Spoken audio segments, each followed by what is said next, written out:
All right. All right, we back, man. I apologize. I was trying to do what Jeremy does, man, and I did a horrible job of it. You know, Jeremy reads the chat, and I was trying to maneuver the chat and and read the chat, and I just Let's talk about the Chappelle thing. Sorry about that. Sorry about that. So, I took it too far. So back to where we were. Continue. So we were talking about what when I graduated, what did I know I was going to do, right? Yeah. So by hook or by crook, I was going to be a filmmaker.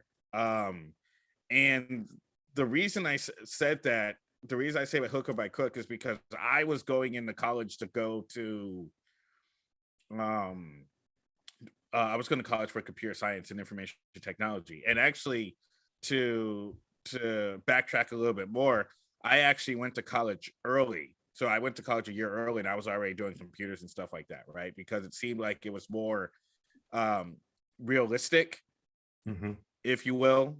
You know, growing up in the small town, I wasn't near New York. I wasn't really near Los Angeles or anything like that.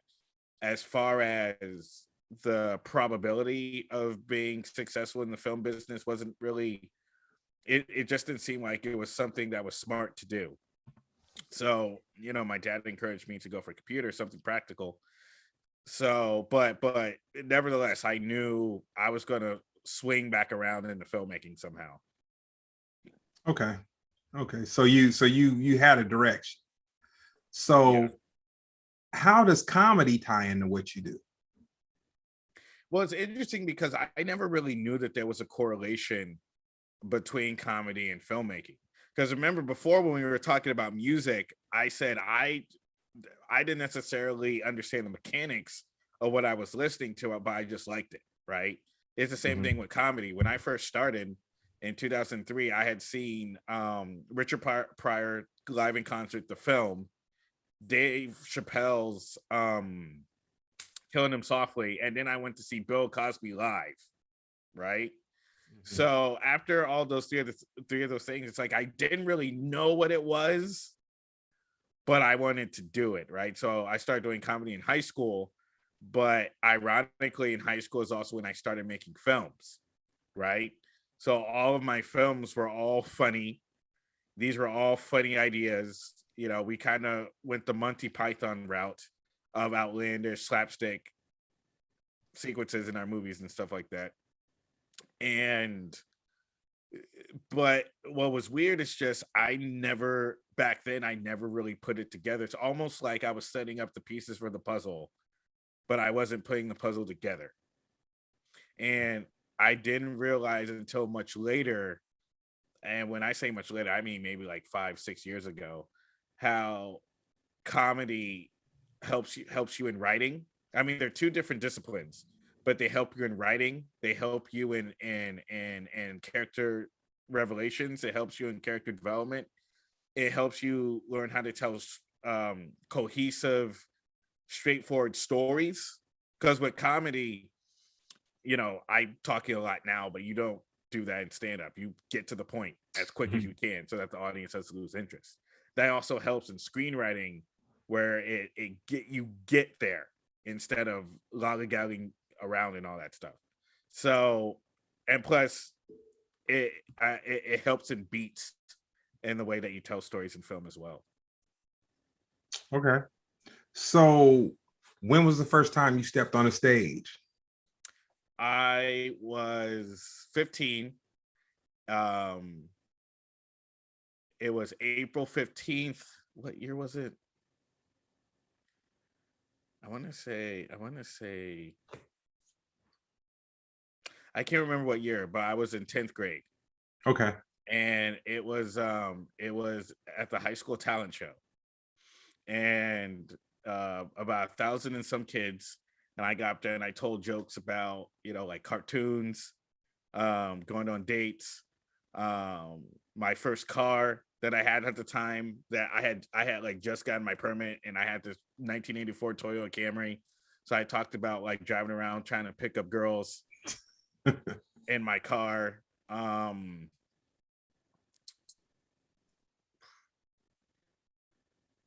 what else did I did a Bill Cosby impression. Like, it was wild. Okay.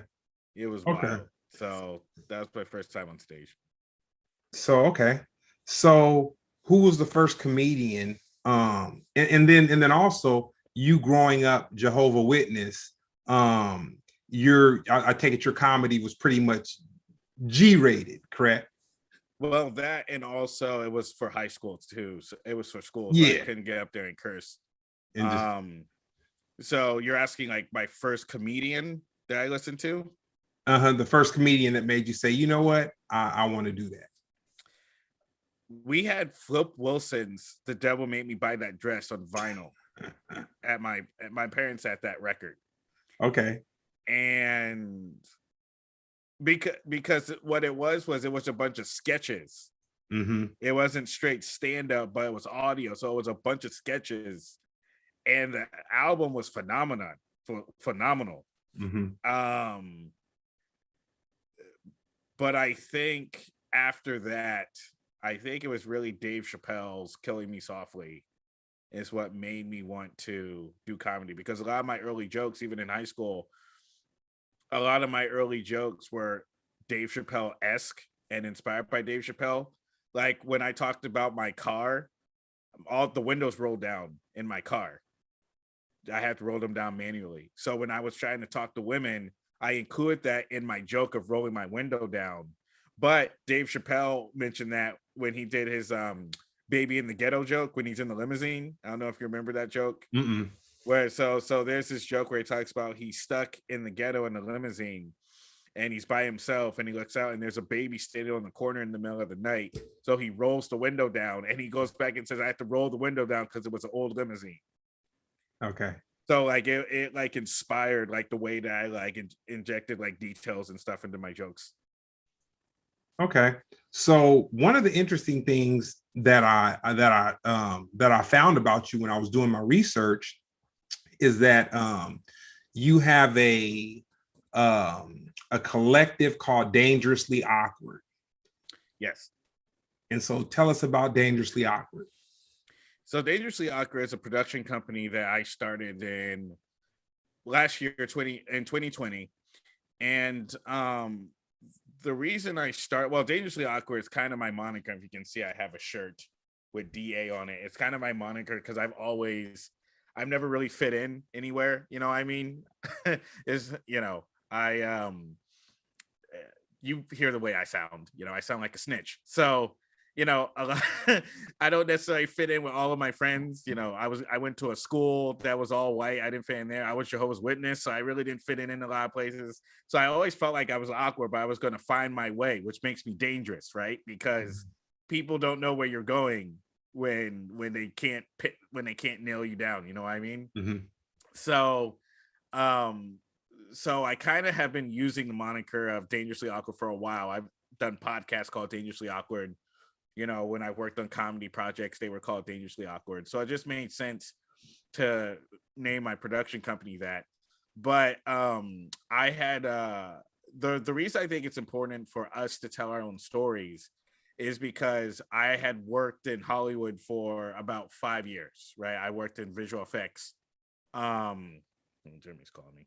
I had worked in visual effects, and what I was noticing was that a lot of the movies that we were working on weren't really as diverse as people keep saying they are. Because we ended up working on we worked on like all the Marvel films and all the Star Wars films and all those type of movies, right? And when you work in visual effects, you're working on movies that are going to come out like 4 or 5 years from now, right? Mm-hmm. So it's one of those things where it's like, all right, well, now we're working on these now, but there's no Black people or Spanish people in these movies. So all the way up into 2025, there's no people of color in any of these superhero movies, right? So it told me, it's like, if this is going to change, if this is going to happen, someone's going to have to put an effort into doing it. Real quick, can you elaborate on what visual effect? Because I could take a guess at what visual effects are, but could you elaborate on what visual effects are? Sure. So visual effects are they're computer generated imagery that's composited into a live action shot. For example, you've seen Jurassic Park? Yes. The scene where the Tyrannosaurus Rex comes out of the gate and pushes the cars over, Okay. right? The Tyrannosaurus Rex is an image that was created in the computer. It was modeled and animated into the computer and then composited into a piece of film that was filmed on location. Okay. So most movies now, especially these superhero movies and these fantasy movies and stuff, most movies now incorporated thousands and thousands of shots like that in visual effects. And that's called visual effects. So it's normally computer generated imagery composited into live action. Not to be confused with animated movies, which are 100% created either by hand or in the computer. Okay. So what we did specifically, we did something called pre-visualization and post-visualization. So we would get the scripts before they would film the movie, and we would create animatics or moving storyboards that would help the filmmakers produce or shoot these complicated shots. And then when they would finish filming, we would come in and composite the computer generated imagery like a placeholder until they send it off to the finals house where they put in the final visual effects for the finished result. Okay. So point is, I knew that there wasn't going to be black people in the movie like 2 years before the movie came out. That's Okay. the point I'm making. Okay. Okay. So while working on these while doing your visual effects and whatnot, you came up with this concept of, well, since there's not going to be people of color or basically anything other than white Caucasian people in these movies, you said, you know what, I'm going to get this person that I work with that doesn't do visual effects, but they do another aspect of the movie making, be it the writing or whatnot. And then you created this collective of people to come in so that you could kind of go out and broker your story, your concept, your talents of visual effects, and kind of use that as a tool to bring more attention to the stories of color. Or yeah, because initially what we need is a technology to tell the stories. Okay. That's basically what we need. And it was funny because there was a lot of people that I met that were people of color, black people, other people of color, etc., that worked in the industry, but we didn't know, we were all scattered across the industry. Mm-hmm.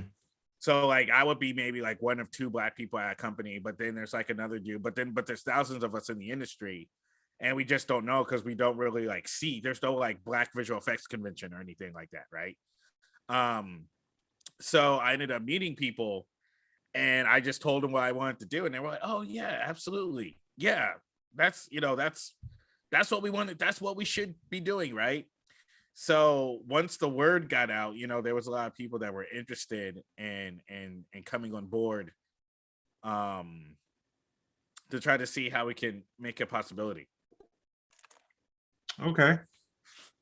And then I noticed that you had a conversation. One of the bits that I saw when I did some research on you, you had a conversation with Godfrey, and he was kind of propping you up. And so how did you come to know Godfrey, and how did he become, I guess, aware of what you do? Well, I met Godfrey when I lived in New York. And my relationship with Godfrey, I had been a fan of his for 20 years. I had watched his stand up, and I remember him on the old 7-Up commercials when Orlando Brown left. You know what I mean? So I watched Godfrey, his stand up, watched him in Soul Plane. So I always have been a fan of his comedy because it was different. And then when I moved to New York, I would see him around, but I never really like spoke to him. but I had an opportunity to produce a pilot for Comedy Central, which never took off. But there was a role in it that I wrote for him specifically, a social worker, like a serial killer, like a psychopathic, like social worker. Like he was like from Training Day, but instead of like shooting people, he would take people's kids for no reason. So I wanted him to that's the role that I created for him. And so suffice to say, Comedy Central didn't want to do that show. So we started working on another pilot. And real quick, I want to shout out Ben Frank. We don't have too many in the chat. And Ben Frank, he shouted out Detroit earlier. And with all the fumbles and bumbles, man, if we get a little love, I feel we just got to give Ben a little bit of love back. You know what I'm saying? Oh yeah, what's up? Let me say what's up, Ben. Got me get in the chat. Say what's up. Yeah, so we started working on before, like back in 2018, 2019, we started working on a idea for a TV pilot. So that was before I even officially founded the production company. And it kind of encouraged me to go ahead. It gave me a go to start my production company because we started working on this TV pilot together. Mm-hmm. And since then, because it takes a long time to get these stories right. Since then, Tiffany Haddish has come on board as executive producer. We have a showrunner now. We're currently developing. We're basically getting the project ready to take the market soon. Wow. So that's basically my relationship with Godfrey. I mean, we go on a road and stuff together sometimes to do comedy in different cities, but our relationship is basically it's a great friendship, but at the same time we're working on this TV project together. That's dope. So the reason that I wanted to talk about hip hop and then your education up to graduating from high school is because you're kind of like I don't want to say a LeBron James, but I'll say you're someone that could play basketball, you could play baseball, you play football. So you have the writing, you have the visual effects, you have the comedy. Out of the three, like what's your favorite out of the three? Or what do you feel like you're most passionate about? That would be the correct question. I think I'm more passionate with the writing. Okay. But it's weird because I love doing comedy so much, but I think the thing I like most about comedy is the writing as well. You know what I mean? So it's like, I think at the end of the day, the writing is what I love so much. Okay. And the reason I think I love the writing so much is because when you see it work, mm-hmm. There's nothing like it. It's like when a rapper, I call rappers lyricists. Okay. Because a lot of rappers spend a lot of time writing their lyrics on the palm of their hands, or they spend time writing in a notebook. Like it's not iPhones. It's not really a glamorous process. It's, mm-hmm. I have an idea. Let me jot this down. And then I'll expand upon it later. But then you do it and it hits and becomes a part of the culture. Okay. You know what I mean? That's the greatest part. Okay, so you're just taking advantage of all of it. So the writing is your process. And so you're just using some of the byproduct of your process to work out your process. Yeah. Okay. That's dope. And so with this, so when you're working on a project, is all your writing comedic or? No, I write different genres. Okay. The void that Dangerously Awkward is filling is actually the sci-fi, fantasy, action comedy void that we don't really get a chance to see. We don't really get a lot of like black that, you know what I mean? Mm-hmm. Like Jordan Peele has come in and he's kind of honing in on the horror aspect, and there's a little bit of elements of sci-fi, but there's nothing like there's not really a lot of like Black Marvel and Black Star Wars and Black Lord of the Rings and like stuff like that, right? And what's interesting about those genres is that you can incorporate a lot of comedy in those things. That it doesn't have to be a comedy. It can be serious, but it gives you an excuse to put in some comedic elements in it as well. Me being a huge fan of Adult Swim, and I know this is going totally opposite somewhat of the conversation we're having. I could picture you doing something for Adult Swim. I would, you know what? I would be down for that. I'm animation. I am a huge fan of animation. Okay. I'm a huge fan of animation because you can get away with so much. Which is the best part of the whole genre. Dope. And Ben Frank, once again, man, he shouted out Milestone Comics. And so once again, yeah, no, that's dope. So with your production company and the things that you're bringing bringing, I guess, forward and bringing more visibility, also a piece that I was educated on today while I did my research on you. Explain to us what Afro Comic Con is. So Afro Comic Con it's an organization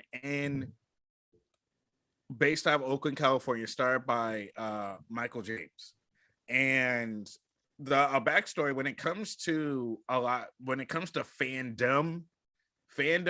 is the people that are fans of these fantasy sci-fi genre things. I'm not really into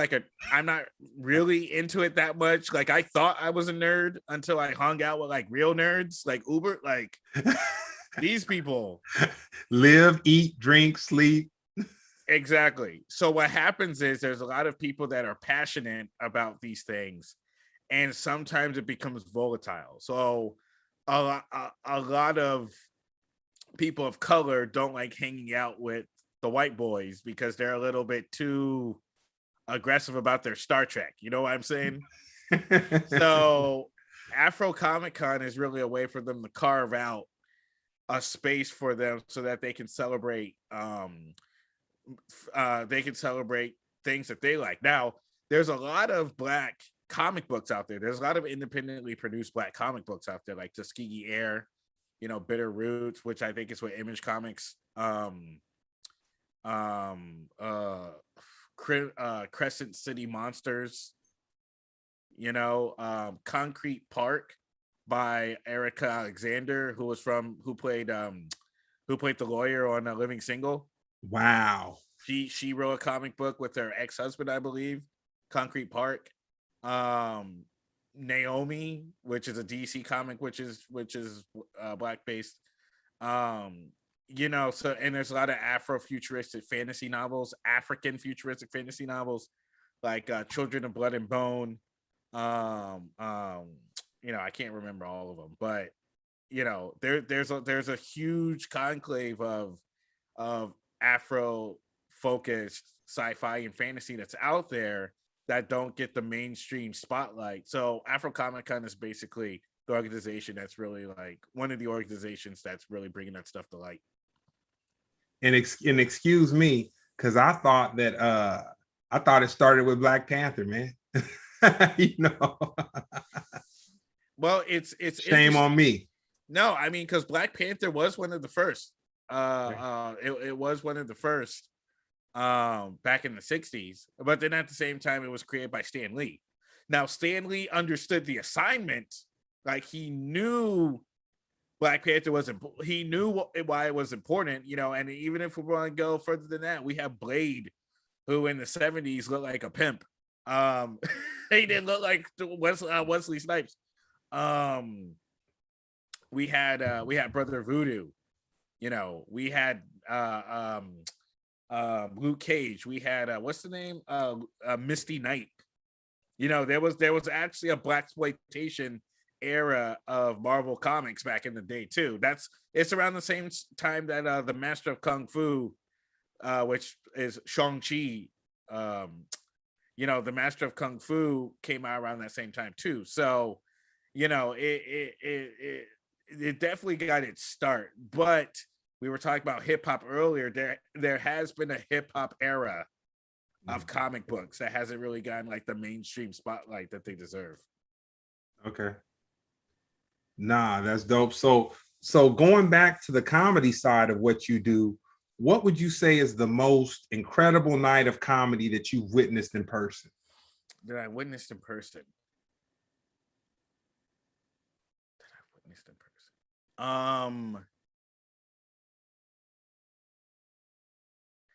Dang, there's been a few. I opened for Sinbad in Pasadena. Okay. My set was okay, but Sinbad incorporated music into his set at night. So he did comedy because Sinbad's always great. Like this man can do an hour, a different hour every set, all improvised. And he also plays the bass. so that was incredible. Sorry. That was incredible.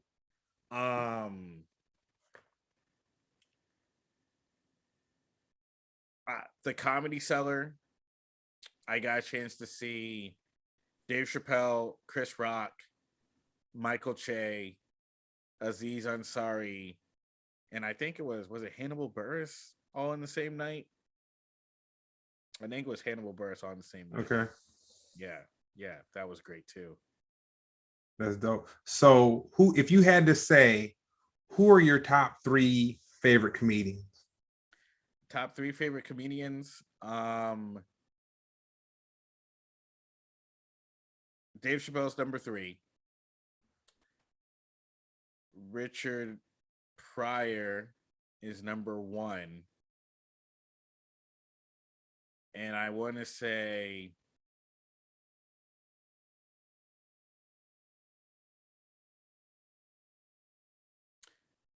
LaWanda Page is number 2. Oh, wow. Yeah. And it's so funny you said that, because in my mind, I thought of Flip Wilson, Richard Pryor, and then I threw Red Fox in there. And if we were doing top 5, okay. Yes. Okay. So I'm gonna tell you something interesting. I'm very late with things. Like, I mean, I'm really late with things. My business partner and the founder of Pharcyde TV, we had a loose conversation years ago, but like, I didn't understand the comedic genius of Flip Wilson until I was probably in my 30s or 40s. You know what I'm saying? Like, I didn't understand that. Red Fox, I didn't understand his comedic genius. I was a huge fan of Sanford and Son. I mean, a huge fan of Sanford and Son. But it's almost like Sanford and Son gave me something, but then when I went back and did the research and then I saw who Red Fox was, I was like, oh, Red Fox was or Fred Sanford was like the domesticated Red Fox. You know, like he was the tame Red Fox, but very talented, and it was that was a good call for LaWanda Page too, because she was hilarious, man. See, and the thing about it is that era of comedy was a very interesting era, because that's when you saw Black comedy kind of shift gears a little bit. Which is like interesting when you bring in someone like Bill Cosby, because Bill Cosby was always mainstream, and he maintained that mainstreamness. You know what I mean? Because even when he started out, he was kind of like, and then this is like the irony of who Bill Cosby is. When he was young, he was always like, oh no, it's all about the respectability politics. It's about coming off a certain type of way. It's about, so even like back in the 50s and 60s when he started, it was always. But then from that, you started getting out of the same pot, Dick Gregory, Red Fox, Richard Pryor, LaWanda Page. Moms Mabley preceded them a little bit. I forget. I don't know if Moms Mabley was doing comedy in the 40s, but she was definitely doing comedy in the 50s and 60s. Exactly. So it was that era of, we're going to get into the gate, but you're going to get every ugly piece of us, right? So there was this genre of comedy where they were making it into these clubs, but they were rebellious because they started talking about their actual experience. Mhm. And that's when in the 50s, 60s, and 70s we started seeing the shift of reality comedy, is what I call it. Yeah, no, it's interesting because honestly, with Bill Cosby, I never got into his comedy. I liked him as like I'm always kind of like all over the board and backwards with the way that I receive things. I thought he was a great actor. Like that was what I like with the I Spy, and then they were dressed in those mod suits, those real skinny suits with the skinny ties, and like Uptown Saturday Night with yeah, Sidney Poitier and Let's Do It Again and A Piece of the Pie. They were hilarious, and there was this dignity because you had Sidney Poitier as well. There was this dignity that all the characters had. They were blaxploitation movies, but they were like dignified blaxploitation movies, right? Mm-hmm. So those were the things that I was a fan of. And then the only comedy of his that I was a fan of was Bill Cosby himself, which was the set that became the basis of the Cosby Show. Okay. But other than that, it was like I'll listen to Richard, and I'll listen to Man, I can remember I told this maybe last week or a couple weeks ago. I remember there was this thing. I'm definitely about 20 years your senior or so, probably. On TV, that was the first cable situation, and it was like a little box, and everybody knew somebody who worked for On TV, and so it was like everybody had to hook up. So yeah. And then they really couldn't meter it. Like if you had the satellite and you had the box, like you were good for years, man. And when I say years, I mean like if somebody plugged you, you're probably good for about 3 or 4 years until they had a card. They came out with the technology of a card, and then that's when things went whatever. But I can remember as like a 10, 11-year-old kid, the grown-ups would go because we had at that time, cable TV was like really new. And so you didn't have it in every room of the house, or in like you had to be balling to even have it in 2 rooms. So the On TV was in my parents' room. And I remember they had a watch party for Sunset Strip. And I remember, so my buddy, his mother and my mother were in the medical field together. And so they had moved to our neighborhood, and like my mom and his mom were best friends. And I can recall my father, his father, my mother, his mother, they were upstairs and they had the door. It wasn't all the way closed, but it was cracked. And I remember us crawling up the stairs and kind of like listening to the Richard like really being that captivated, by what he was doing, to the point of where we really were like eavesdropping on what we could hear out of the comedy. And then I think that was the first time that that I recognized that there was comedy different than Sanford and Son, and different than Flip Wilson and his sketch comedy show and all that. Because we had the records, but I was kind of sheltered from that. So even though I looked and I saw the cover of Richard Pryor, this nigga's crazy or just whatever, and you see all this stuff, I never listened to it. Like I never heard it because, I give the youth sometimes a hard shake now, and I say like, man, they don't have the patience. They're just, jiffy pop culture. They just want whatever it is immediately. I got to go easier on them because Richard Pryor, Red Fox, Flip Wilson, they were right in my face, like literally. And I'll say that you were more intuitive than I was, because you knew the records. Like I was around and I considered myself a little round. I wasn't too square, or at least I didn't think I was probably a lot more square than what I thought I was. But that was amazing. So moving over to hip hop real quick, for a visual artist, a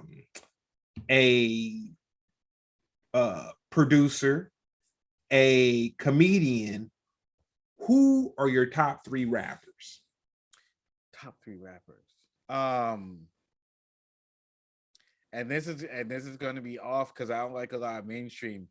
Number 3 is Childish Gambino. Okay, he's dope. We're talking about right now, right? Like right now. Well, they don't have to be out. Just period. Just period. Shit. Number 2 is Lupe Fiasco's not a rapper. He's more of a singer, right? Nah, I would flip it because and I want to rewind the record real quick on what I said.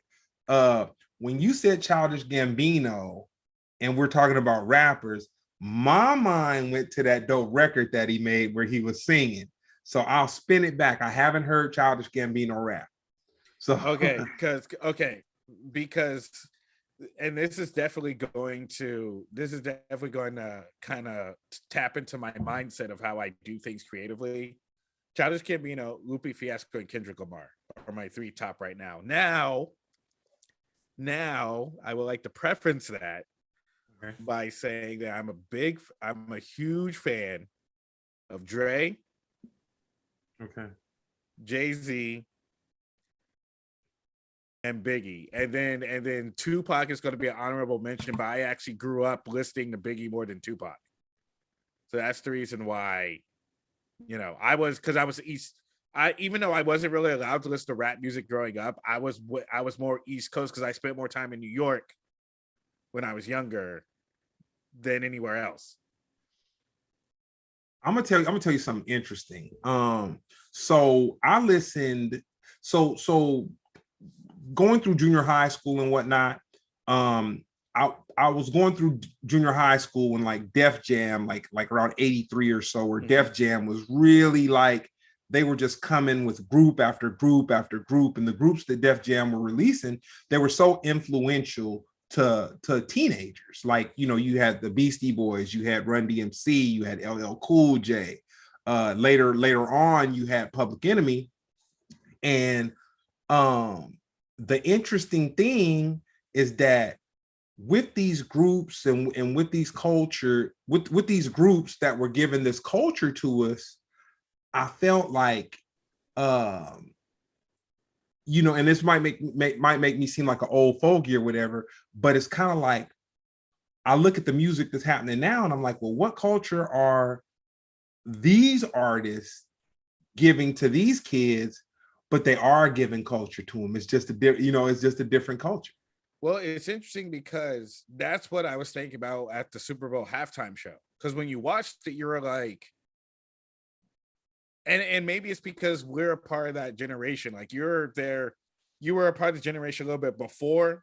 I was a little bit maybe towards the tail end of the Super Bowl halftime generation. I know, You know what I'm saying? Like that 90s. So it was like nostalgia for me. And I thought the same thing. I was like, back then, they were really trailblazers. Like they were really, they were really knocking heads, taking names and something to say, right? and now when I listen to, like, it's almost like the new rappers now, it's like I know more about their antics than I do about their music. And then when I listen to their music, I'm like, this isn't necessarily for me. Now, it doesn't mean I don't like rap, but just this new trap, this new mumble, I'm just like, I just can't. It's just a cultural disconnect. Yeah, I just can't get into it. You know what? So, and I've said this a million times on the show, but I'm gonna say it again because I feel like I need to kind of spread the gospel in a sense. I had a buddy who's a DJ, and I went to him for counsel, and he's a DJ on the radio as well as on a couple podcasts or whatever. And he's older like myself. And I went to him for counsel, and I'm like, man, I'm just, I don't understand this new music. I don't get it. And he said, well, you're listening to it wrong.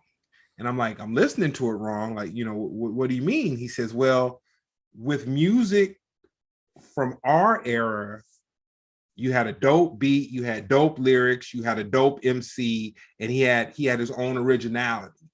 Exactly. Well, now you may have one of the three. And so when you listen to the music, listen for a dope beat, listen for a dope flow, or listen for somebody, or watch for someone to have swag, and you just lucky to have one of them, and you just got to rock with that. You just because what they're doing is they're taking beats that have already been created. A lot of songs do this. They take beats that have already been created and they use them in their songs. Like now, like, how Hollywood is remaking movies.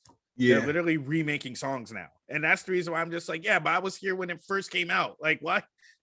But to the defense, we did it, like my generation, we did it too, because we took the disco breaks and we took all that, the Marvin Gaye samples. Yeah, so it's just evolution.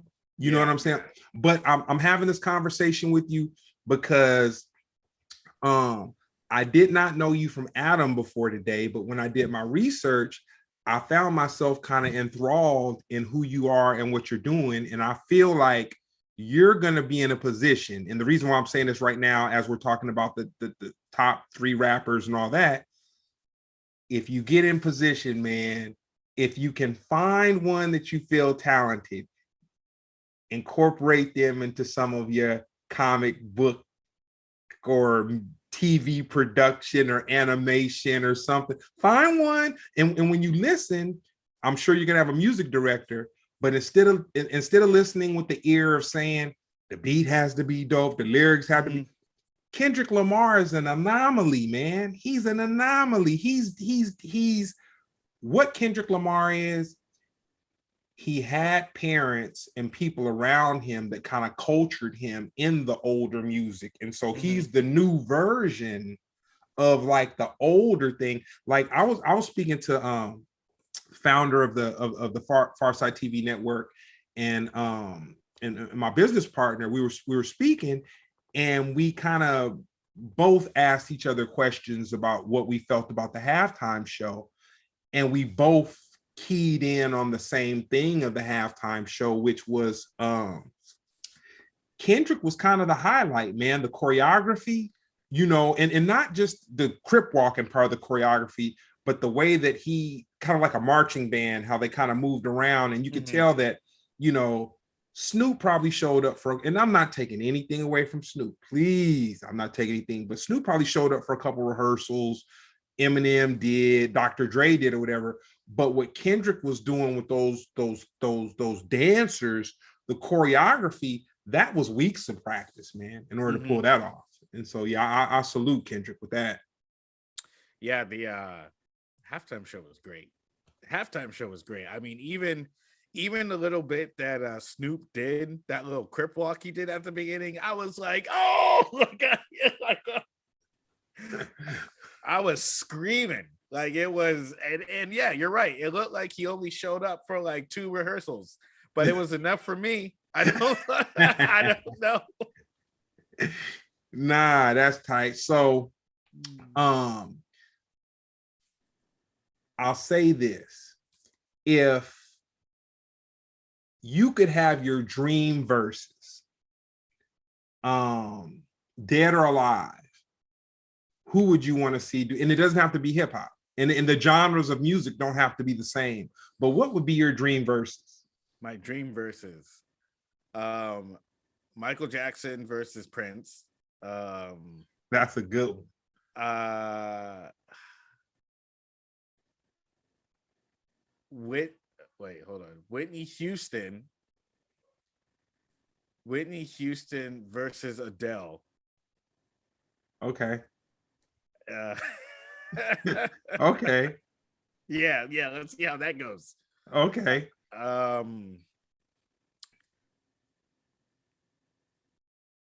Patti LaBelle and Diana Ross already did one, didn't they? Or but not Patti LaBelle, Gladys Knight. They already did one. Yeah. Yeah. TLC versus Salt and Pepper. Okay. All right. I'll give you that. So over the summer, I had something, you know, I count my wins and I count my wins and I don't count my losses. That's something that I've learned like over the last 12 months is just to, you know, count your wins. Don't trip off your losses because you're gonna have them. That's just an inherent defect that's just built into life. Or I won't call it a defect, I'll just call it a educational moment.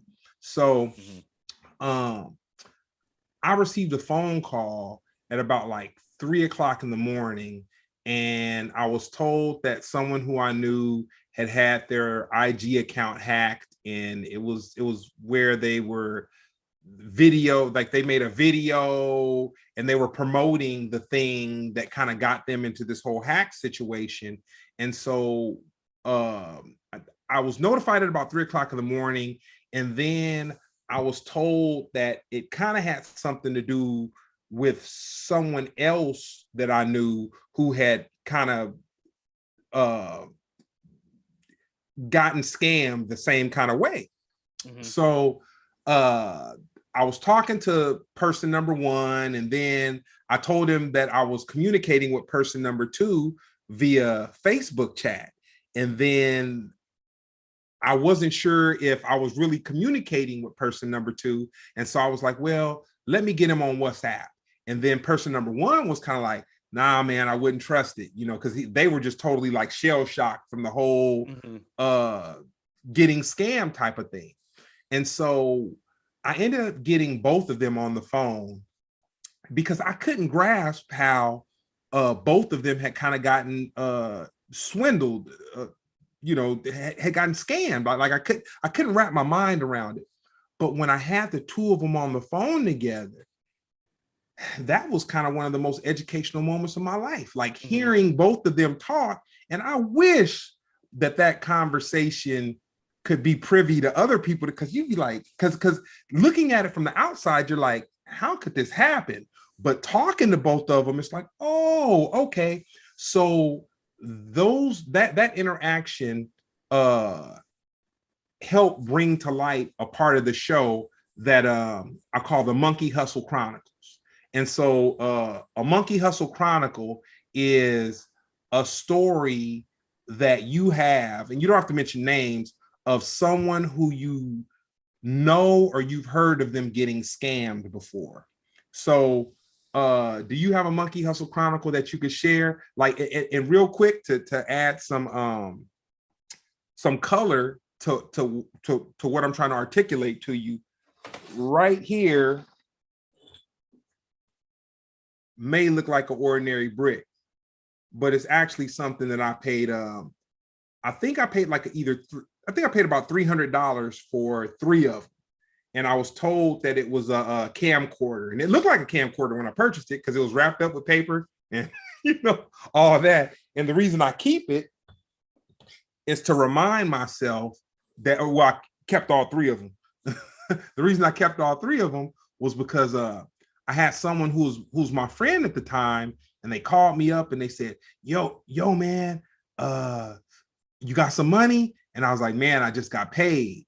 And I had just deposited my check and the money was in the account. He said, man, get the money. I'll pay you back. I'll pay you back. And he worked at Wendy's.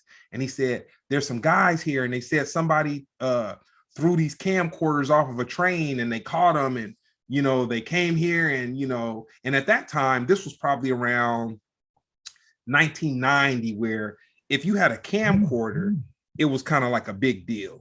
You know what I'm saying? Like only people that had camcorders were people that were probably going to go into the film industry, unless you know, your family had money. So long story short, I go with the money, purchase the bricks, and the guys are like, you know, we got to leave. But when you leave, make sure you kind of look over your shoulder and everything, because, you know, we're not sure if somebody followed us from the train and, you know, blah, blah, blah. They gave us all this stuff. So then we get to my boy's house, who was my boy at the time, and we unwrap one and I see red brick color. And I'm just like, damn, I got. So I say that to you to paint the picture of a monkey hustle.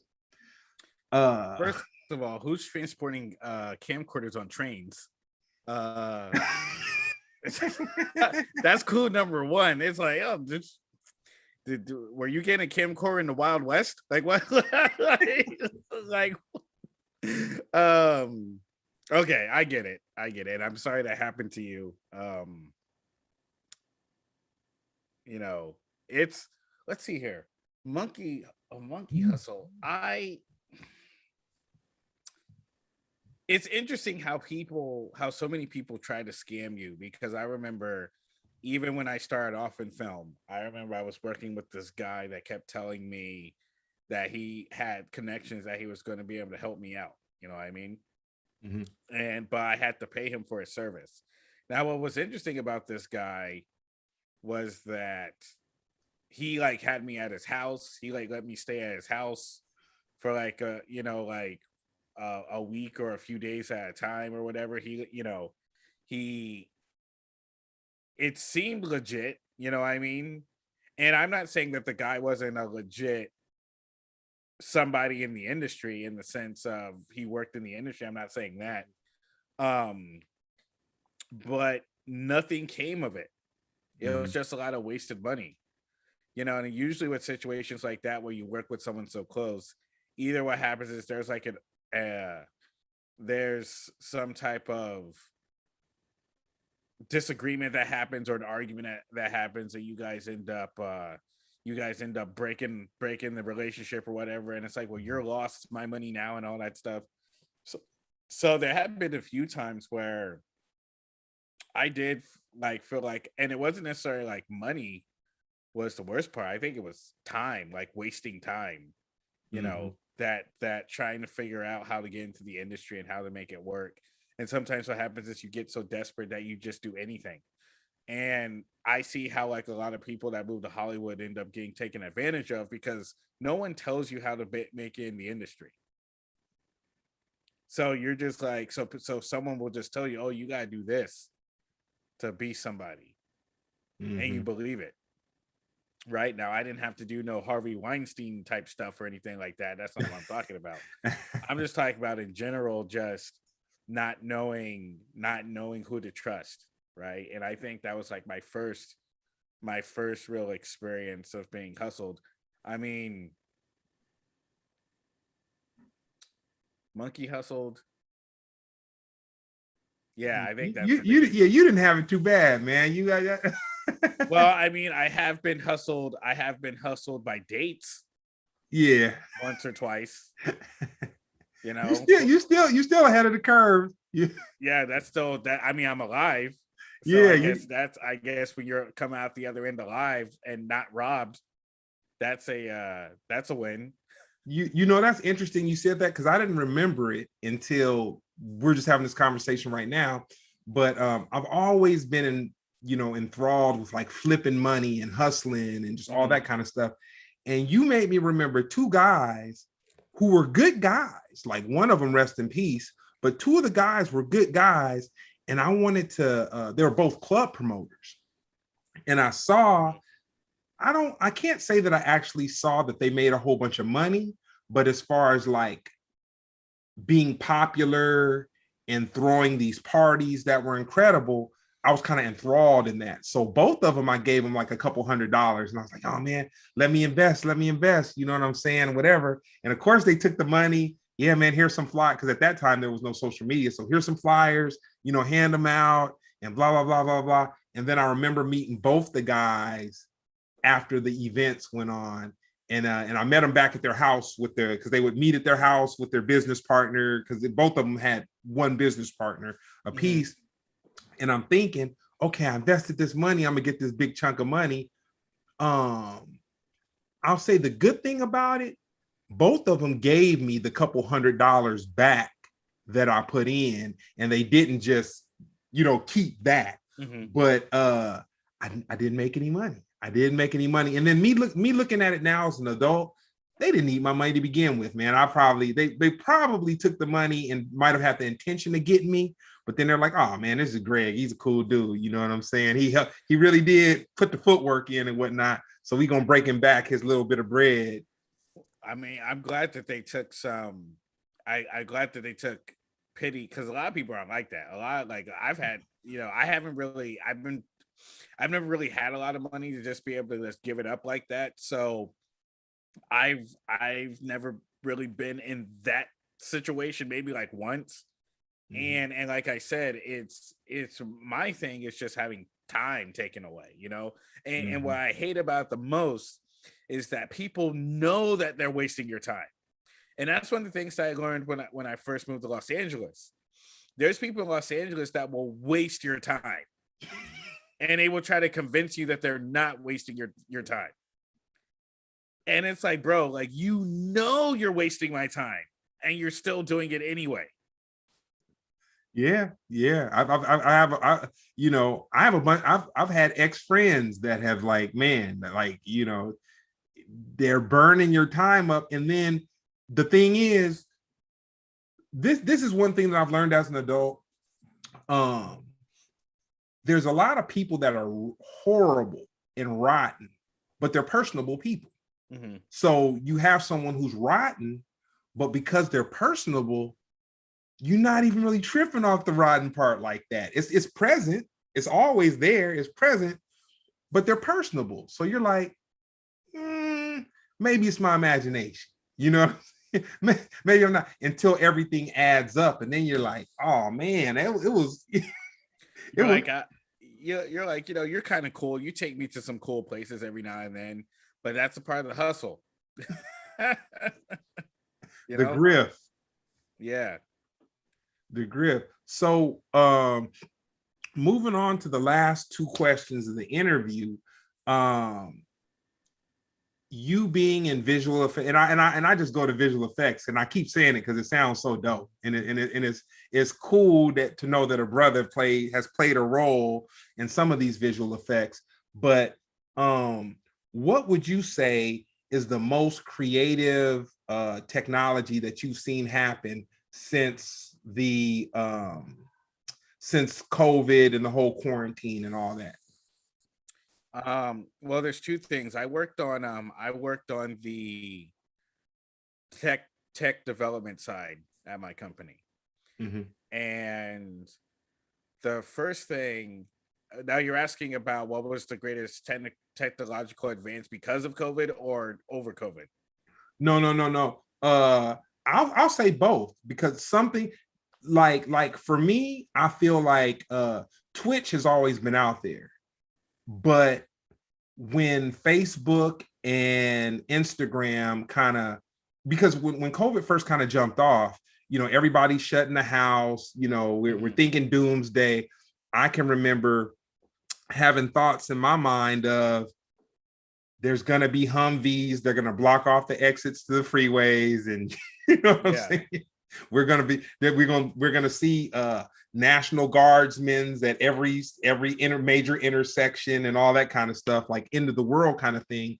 And then I won't say that D Nice he became the most popular person to do it, but there was a lot of DJs that started kind of trying to do their thing. I remember when D Nice started. Yeah, I remember. Yeah, through different platforms. And Twitch Twitch had been around for video gamers and whatnot. And then I know some DJ guys who had started, using Twitch, but for some reason, D Nice was given the royal knighting where Instagram would kind of give him a pass. Facebook would kind of give him a pass. Well, the reason I think that is because the Obamas liked him. Because remember when D Nice first started, and this was before they started doing like the verses and stuff. When D Nice started, everybody was there. Like it was like a clip, because it started off where it was like, D Nice is doing his show tonight. The Obamas is going to be there. Oprah's going to be there. Like, you knew who was going to be there. You're like Denzel Washington's going to be there. So you're sitting, you're watching, and you're literally seeing like black royalty, like in the comments. Like Michelle Obama says something, and Will Smith is saying something, and Denzel Washington and Idris Elba is saying something, and blah blah blah blah blah. It really became the who's who. Mm-hmm. Like the most famous of the Morgan Freeman is typing something. You know, it became the who's who of like fame, and it was black. And I'm telling you, like, black people saved the world during the pandemic. Like I'm not like I'm just gonna say it right here. Black people saved the world because no one cared about what Kid Rock or or Bono had to say. No one cared. Yeah. No one cared about that. It was all of these people were at this D-Nice event on Instagram. And that's when, but that's what we always do though. Mm-hmm. Every time we have a piece of technology, and that's what motivates me. We're the ones that make the technology pop. It's the same thing with Clubhouse. Mm-hmm. I didn't know what Clubhouse was until they brought on they brought on like the hip hop community. That's what happened. They were calling in Nelly and Snoop Dogg and you know, and actors like Tiffany Haddish and Kevin Hart and people like that onto the app. Mm-hmm. And when I first got on the app, you would go in the rooms, it would be Tiffany Haddish, it would be Lakeith Stanfield, it would be, you know, it would be you know, it would be everybody. It would be Snoop Dogg used to be all the time, The Rundown, The Game. You know, it would be all the Oprah would be, you know, would have special events. Ava DuVernay used to be on all the time. Mm-hmm. Since then, people kind of got wind that they don't really care about us. They were just using us. So a lot of those people have left because they got busy. Or they would be in rooms and then there would be a Hollywood Reporter article that would come up about them, accusing them of some stuff that they had nothing to do with. That's the white people got them involved with. So a lot of us ended up leaving the app, but every time that we get a whole, same thing with TikTok, we made TikTok pop, and then people stole our stuff, and then they start getting the credit from the tech industry. That's how the tech industry works. That's what there's always that bias, even the algorithm. There's algorithmic bias and stuff, so we don't get a lot of credit that's due to us, but we're the ones that make things pop. So I'm always going to believe that we're the ones that lifted people's spirits during the pandemic. The vibranium. The vibranium, exactly.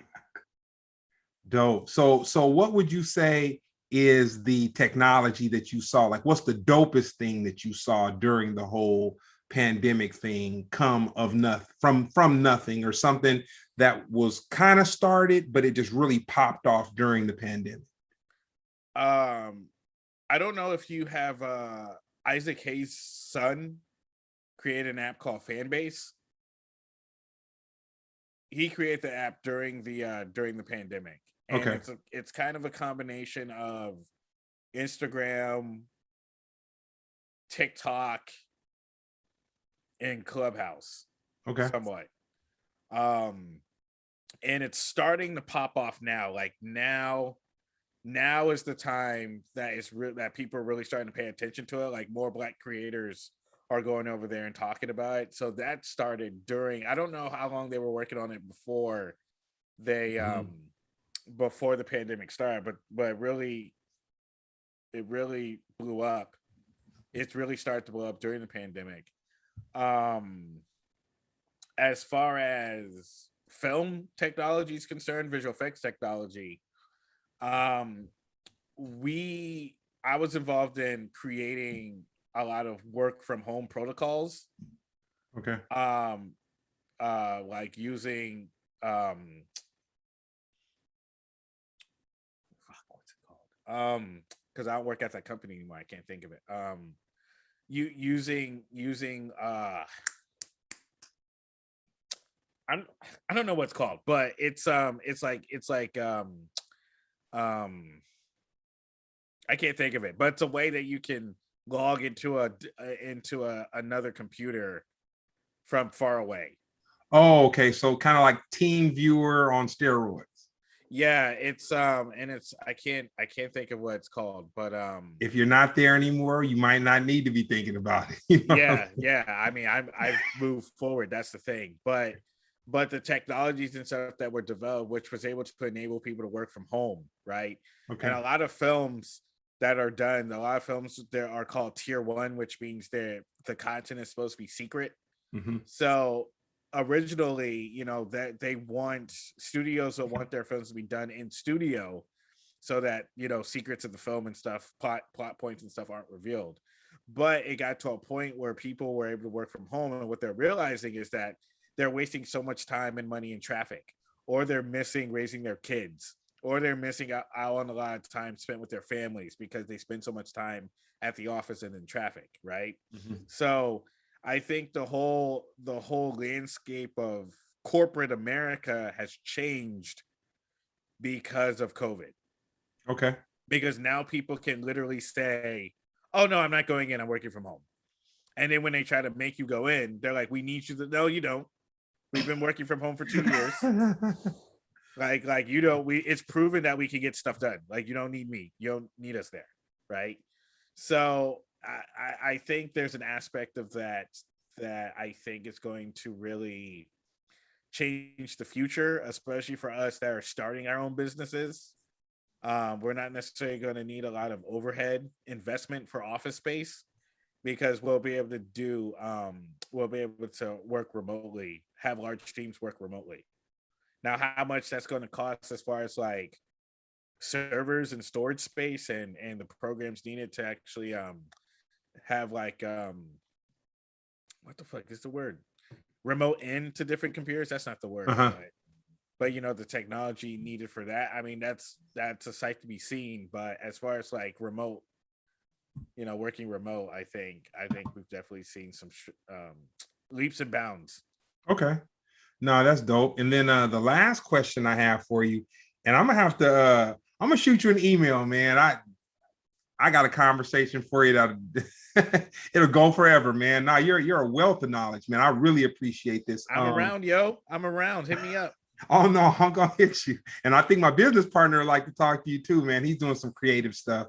Yeah, let's do it. That's right along the line. But um with your experience during the pandemic and everything, where do you see social interaction going in the next 2 years? It's interesting that you said that because I'm actually at my company and in real life, we're actually getting involved in the metaverse game. Okay. For those that don't know what the metaverse is basically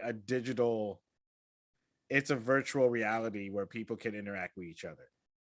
And what Okay. they're doing now is people are actually building clubs and building houses and having parties and having comedy shows and movie premieres in the metaverse. Now, is that what I want to do? No, I like people. I like going on. I like women. I like physical touch. I don't want that to be the case. But if it's done right, I feel that it could be a way that people kind of get to know each other, and hopefully that leads to better relationships in real life. I hope. I hope it doesn't. That's a big hope, man. I hope it doesn't like stay, because what's going to happen is people are going to go outside and not know what to do. Like it's going to be weird. So I'm hoping that at least a more real life interaction, but it'll be the jumping off point to help like introverted shy people kind of like get out there into the world a little bit more. Interesting you said that. Part of the conversation going on during the Monkey Hustle Chronicle that the two guys that I know went through over the summer, Mm-hmm. the younger of the two guys was he made a comment that just really blew my mind. He said, and he's maybe 27, 28 years old. And he said something about texting is easier, talking on the phone is so awkward. And I was just like, oh my God, am I old? Am I out of touch? Am I out of whatever? And I'm like, and I thought about it and I was like, man, the whole thrill of going to a club when I was younger was to talk to girls, you know what I'm saying? And it's kind of like, and we asked girls to dance, like that's what we did. And it's kind of like where things are now, like guys will be dancing or guys will be in a circle at a club, and then girls will be, you know, the girls will be where they are, and then they kind of mix in with each other, but the interaction is not, it's awkward. You know what I'm saying? And what's weird is people are scared people are scared to talk to each other. People are scared to talk to each other in real life because there's a lot of, they're afraid, and I think social media has something to do with that, because what happens is that now with social media, people are complaining about interactions that they're having in the real world, right? Sometimes what will happen is maybe a woman will go on social media and she'll say something broad, like, man, I hate it when men try to talk to me when I'm walking down the street, or I hate it when men try to talk to me at the gym, or I hate it when men try to talk to me in the store. You know what I mean?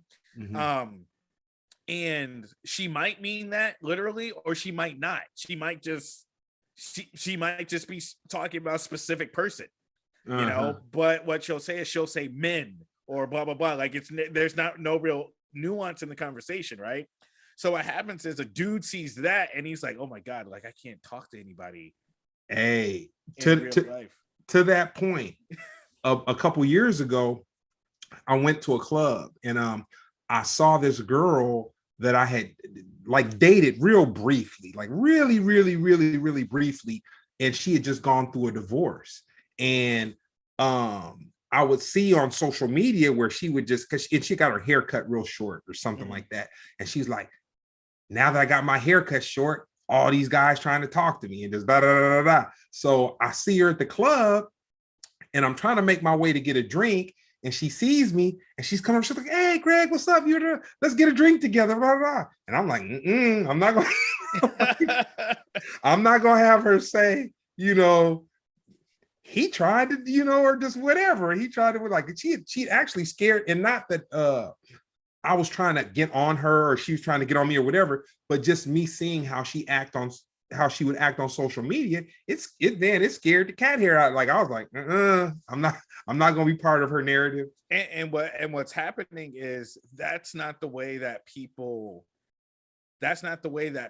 really feel, which is the interesting thing. Even when you have a voice-based app like Clubhouse where people are speaking, even though they're speaking in the Clubhouse, they're saying a lot of things that they don't really believe in real life, which is kind of where our society is going, because a lot of times I'll tell you one example, then I'll let you go. I want to like there was a situation in Clubhouse where some creators took the concept that was created by some Black creators and they were trying to sell it, right? And a friend of mine and I, we said, well, no, the Black creators should be the ones that get the financial benefit because they're the ones that created it, right? So it became a thing that people were paying attention to on the app. And then one of the so-called creators of it inboxed me on Instagram and said, why are you rocking the boat? Like, don't, like, you know, worry about creating your own stuff. Don't worry about us. You don't need to like protect us or like whatever, right? So a few weeks after that, those creators got a deal with William Morris Endeavor, which is one of the biggest agencies in Hollywood, to take that creation, that concept, and to make things based off of that, right? So what happened that same day the article came out, there were rumors about, oh, all these white creators are stealing Black people's blah blah blah, and the same woman that inboxed me was in the room like, oh yes, they keep taking our creations and we don't know what to do. And I'm just like, see, but that's social media. Yeah. When it's time to get attention, everybody is hands on deck. Let's make something happen. But when people are on the ground floor trying to like fight, like nobody knew that we were doing it. But when it was just us just trying to do it, it was, oh no, you're causing trouble. Like, don't do that. Oh wow. So I think I think a lot of people on social media seek attention. And so they put things on social media to get the likes, to get the interaction, to get the the views and get the tags and stuff. But in real life, and what's happening is people are taking social media and they're applying it in real life because that's what you're represented by. But a lot of people are frustrated in real life because they're like, that's not really me. And people are misunderstanding who I am. I want this, but I can't get it because of what I'm saying on social media. I get it. So, I get it. You know. Nah, man, that's dope. Well, dude, this is you have been, once again, you've been a great gift, man. I appreciate the conversation. I appreciate the insight. I had no idea what Afro Comic Con was. I didn't know it, and it's so crazy because I didn't have COVID, but I had a real nasty flu at the end of the year, and like my Christmas gift to myself was Disney Plus.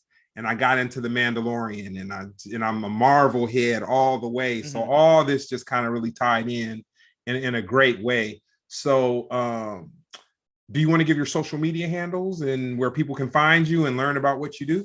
Sure. Yeah. You guys can follow me on Instagram at Kenan J. Floyd, KENAN JFLOYD. Same handle on Twitter, same handle on TikTok. My company's Instagram is at Dangerously Awkward.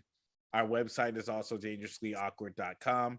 You know, if you follow one of the Instagrams, you know, you'll be able to connect to the rest of the social media. So just we'll see you there.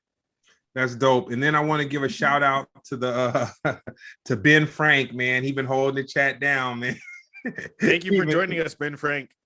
He's been holding the chat down, man. Very active, very active.